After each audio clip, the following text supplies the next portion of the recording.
The President's state visit comes as the leaders of the G20 group of nations gather in London before the summit on Thursday. Within the context of Anglo-Mexican relations, President Calderon's visit should be marked by the signing of agreements concerning sustainable development, culture and education. These aim for a closer cooperation between the United Kingdom and Mexico. However, the global financial crisis inevitably overshadows such strengthening of ties. While British and Mexican officials discuss expanding trade which should boost employment opportunities in both their countries, agreement on a unified approach to the economic crisis is unlikely to be achieved in a single day. Trade, financial stimulus to revive struggling economies, reform of financial institutions and international development are likely to produce a range of opinion among the G20 leaders. In recent days, the possibility of another G20 summit later in the year has been mentioned, marking a rapid development of the concept from the inaugural summit in Washington last November.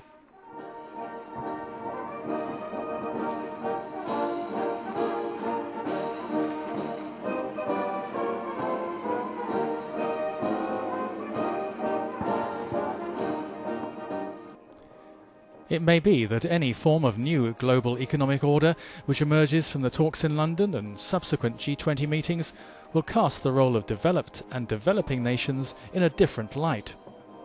Mexico, as a leading member of the Latin American nations, occupies a distinctive role.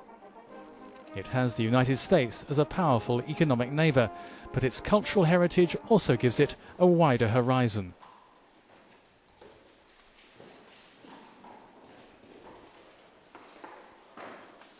Behind the pageantry, talks in the approach to Thursday's summit continued. Gordon Brown had been in discussion with his Australian counterpart Kevin Rudd. Britain and Australia signed new bilateral agreements on security, but the global financial crisis was uppermost in their pre-G20 meeting. The British Prime Minister called for a concerted overhaul of financial systems.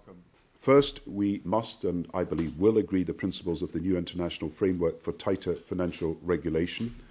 And that will include hedge funds and what is known as the shadow banking system. That will mean more accountability, transparency, a new approach to pay and bonuses that replaces the old excesses and the old short-termism. Rewards should be for responsible long-term success.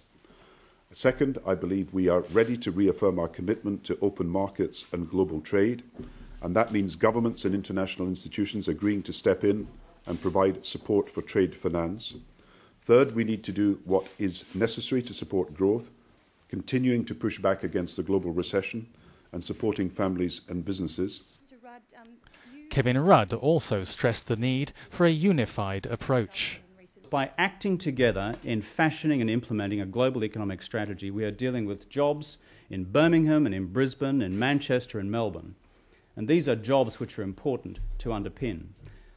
Finally, our actions together through the stimulus which has already been agreed and worked out across the participating economies has already supported some 20 million jobs across the G20 economies for the year ahead. This is important action so far, and we still have much to do in terms of the meeting which will be held in London later this week. Their words suggested that any agreement reached on Thursday will be a building block towards the edifice of financial rescue.